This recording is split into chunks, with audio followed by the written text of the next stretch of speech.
Binge audio.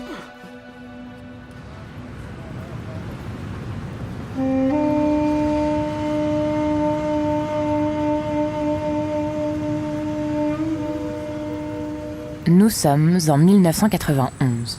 L'URSS s'écroule et de nouveaux pays apparaissent.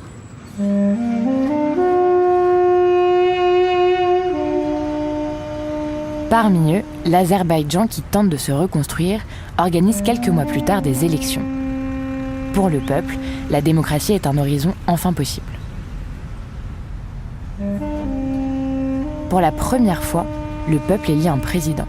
Mais la situation politique reste instable, car l'Azerbaïdjan est en guerre contre l'Arménie pour le contrôle d'une région frontalière, le Haut-Karabakh.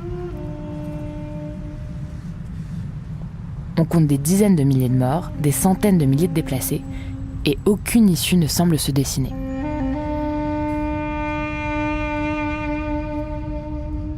Alors les militaires renversent le pouvoir et placent à la tête du pays un ancien dirigeant de l'époque soviétique, Heydar Aliyev. Pour la forme, on organise des nouvelles élections qu'il remporte avec 99% des voix. Nous sommes en 1993 et la démocratie, c'est déjà fini.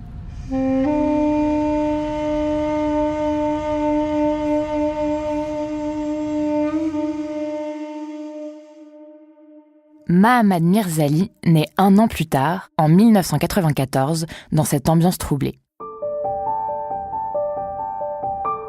Il grandit à Goychay, une petite ville agricole sans histoire, connue pour sa culture de la grenade. Son père est électricien. Sa mère, elle, s'occupe du foyer. À la maison, on manque d'argent, comme chez un certain nombre d'Azéris. Alors pour arrondir leur fin de mois, ils sont contraints de vendre les légumes du potager au marché. Dans une démocratie, la vie serait plus simple, espère le père de Mahamad. Alors qu'en 2003, Heydar Aliyev, au pouvoir depuis 10 ans déjà, est malade et vit ses derniers mois, un espoir se dessine enfin. Mais il est très vite balayé puisque Heydar Aliyev est déterminé à céder sa place à son propre fils, Ilham Aliyev. Face à cette annonce, le pays s'embrase. Des manifestants réclament des élections libres et transparentes. Mahamad, âgé de 9 ans, accompagne son père à un de ces rassemblements. Assis sur ses épaules, il agite le drapeau de l'opposition. Mais le fils Aliyev remporte largement le scrutin, truqué selon les observateurs internationaux. Des centaines d'opposants sont jetés en prison. Par prudence, le père de Mahamad préfère cesser de militer en public. À la maison, il continue d'écouter des radios libres, de lire des journaux indépendants, mais en public, il fait profil bas.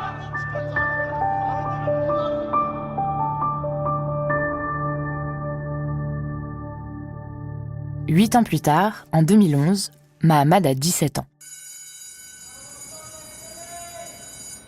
Et comme la plupart des adolescents, ils se mettent à contester l'autorité, en particulier celle d'Ilham Aliyev qui dirige toujours l'Azerbaïdjan. Sur Facebook, il dénonce la corruption généralisée de ce régime autoritaire.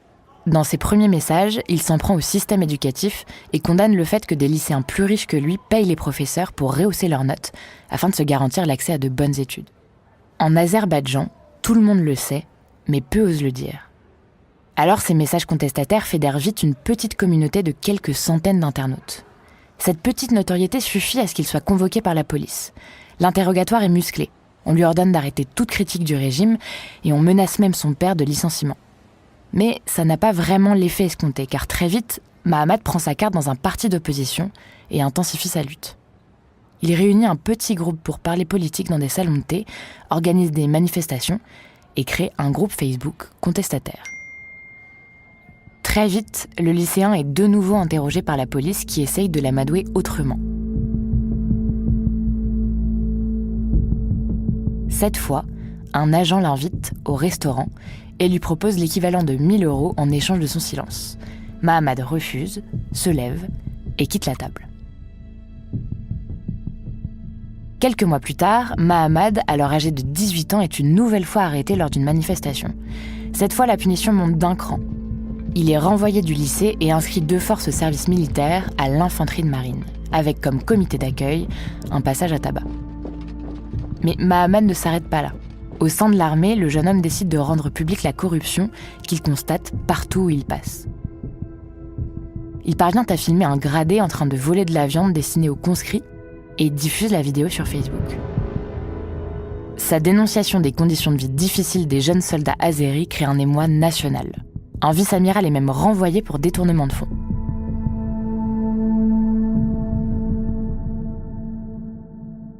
Après 1 an et demi de service, Mahamat paye le prix de sa nouvelle notoriété. Les entreprises refusent d'embaucher un ennemi public du pouvoir, l'entrée à l'université est impossible sans verser des pots de vin. Ça aussi, il le dénonce en ligne. Ce qui lui vaut d'être une nouvelle fois arrêté.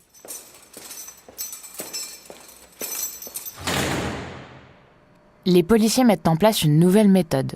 Alors qu'il est en garde à vue, une femme entre dans la pièce. Elle soulève sa jupe et 2 propositions s'offrent à lui.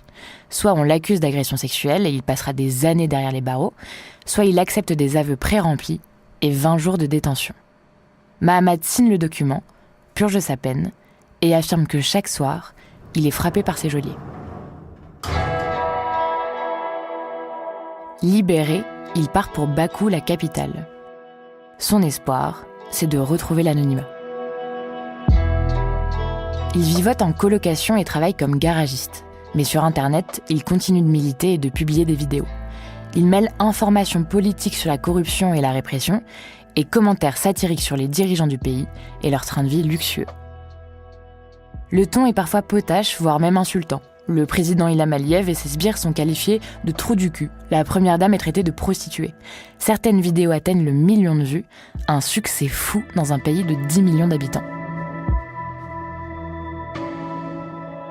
Mahamat reçoit de plus en plus de menaces anonymes et ses parents lui signalent que la police le cherche à nouveau. Cette fois-ci, sa survie est vraiment en jeu.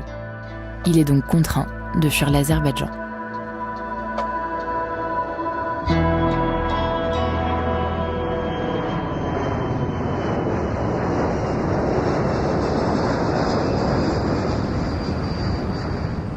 Au milieu de l'hiver 2016, sur les réseaux sociaux, Mahamat poste une photo de lui avec en arrière-plan la Tour Eiffel. Il vient d'arriver à Paris et toutes ses affaires sont rassemblées dans un sac à dos. Personne ne sait comment il a fait pour arriver jusque-là. Mahamat n'a pas choisi la France au hasard.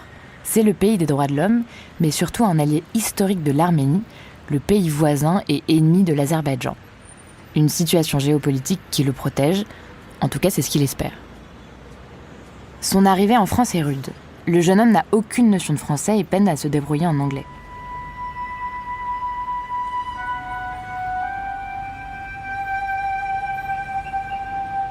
Complètement désemparé, Mahamat s'en remet alors à un compatriote qui lui propose contre 300 € de l'emmener à Laval, en Mayenne. Là-bas, il jure que d'autres Azéris pourront lui venir en aide. Mais une fois sur place, personne n'est là pour l'accueillir.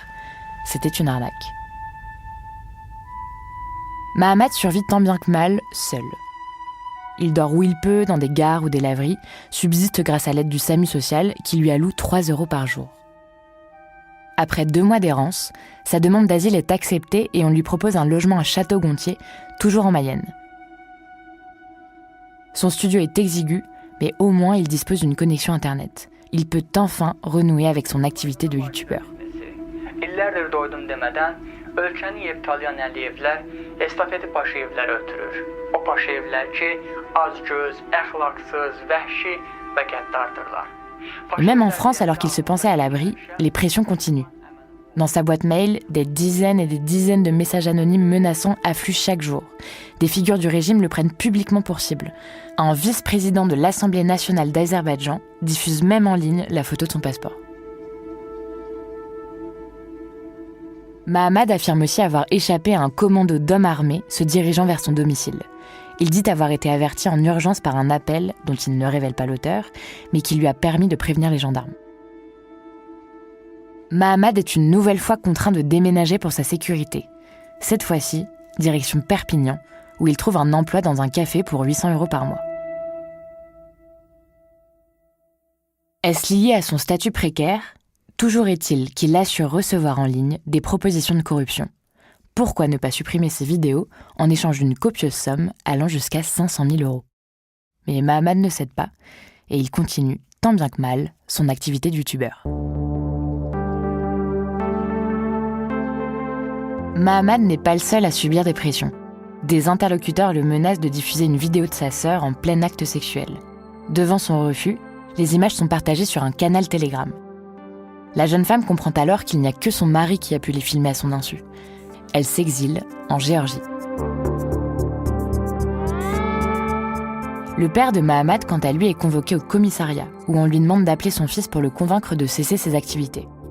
Sans succès, les policiers le laissent finalement partir après lui avoir cassé plusieurs dents. Face à ce déferlement de violence, Mahamad parvient à faire venir sa famille en France, à Nantes, où elle tente de se reconstruire.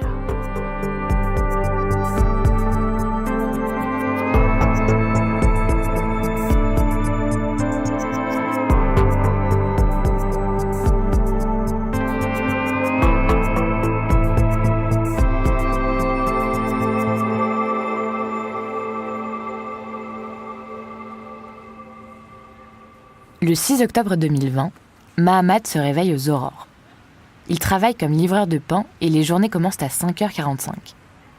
Prêt à faire sa ronde, comme tous les jours, il s'installe au volant de sa petite Fiat, garée sur le parking. Mais en tournant la tête, il distingue une silhouette. Un homme vient de surgir et tente à plusieurs reprises de forcer la porte du véhicule.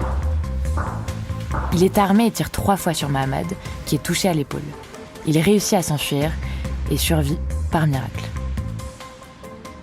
Alors qu'il se gare, 4 hommes sortent avec fracas d'une Ford immatriculée en Allemagne. Ils l'attrapent et le menacent de lui couper la langue. Après lui avoir porté 16 coups de couteau, ils le laissent pour mort.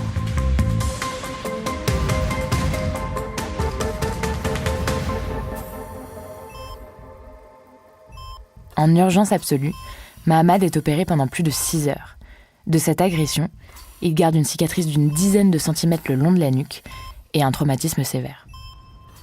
À partir de ce moment-là, Mahamad est placé sous protection policière. Mais cette escorte ne suffit pas, car quelques mois plus tard, il retrouve les vitres de sa voiture brisées. Une note d'intimidation a été déposée sur le siège conducteur. Le lendemain, c'est un inconnu qui rôde autour de son immeuble, appareil photo à la main. Il tente même de s'introduire chez lui avant de prendre la fuite. En juin 2022, un individu azéri est arrêté à un péage alors qu'il se rend à Nantes. Lors du contrôle de routine, les douaniers trouvent une arme chargée dans le coffre. 1 heure plus tard, un autre individu, moldave cette fois-ci, est également interpellé. Sur leurs GPS respectifs, ils découvrent la même adresse de destination, le domicile de Mahamad. Tous deux sont mis en examen, sans que le parquet ne donne plus de précision. Depuis cette dernière tentative d'assassinat, Mahamad est un des hommes les mieux protégés de France. Il est escorté en permanence par 5 policiers et ne se déplace plus qu'en véhicule blindé. Il vit dans un 9 mètres carrés dans lequel il est presque confiné, mais pour des raisons de sécurité, personne ne sait où il habite.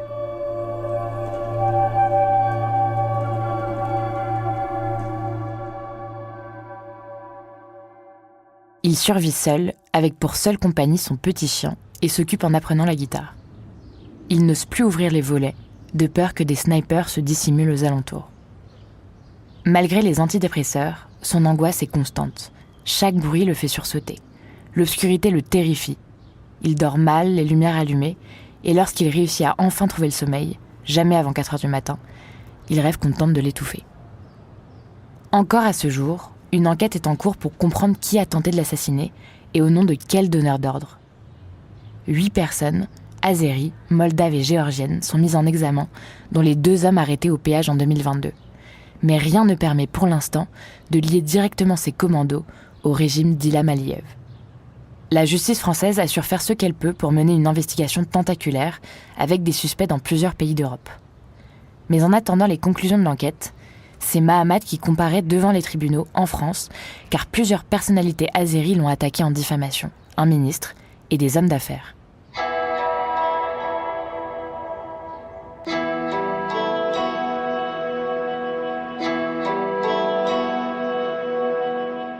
Une partie des poursuites a été annulée pour vice de procédure, mais son avocat français s'attend à des appels et à de nouvelles plaintes. Le jeune homme de 29 ans n'a pas renoncé à l'espoir de vivre en paix en France.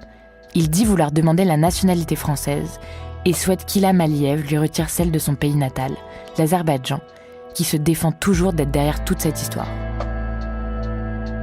Deyirəm ki, olub da bizim xalq başımıza. Sokardan gələn neft gərilərini Rövnəq Abdullayev, Anar Əlizadə, Adnan Əhmədzadə, Mehriban Paşayeva, İlham Əliyev, Dans ses vidéos, Mahamat continue de critiquer la corruption et l'absence de liberté. Mais une certaine résignation semble le gagner. Il constate que rien n'a changé en Azerbaïdjan. Ilham Aliyev, 61 ans, enchaîne son 4e mandat.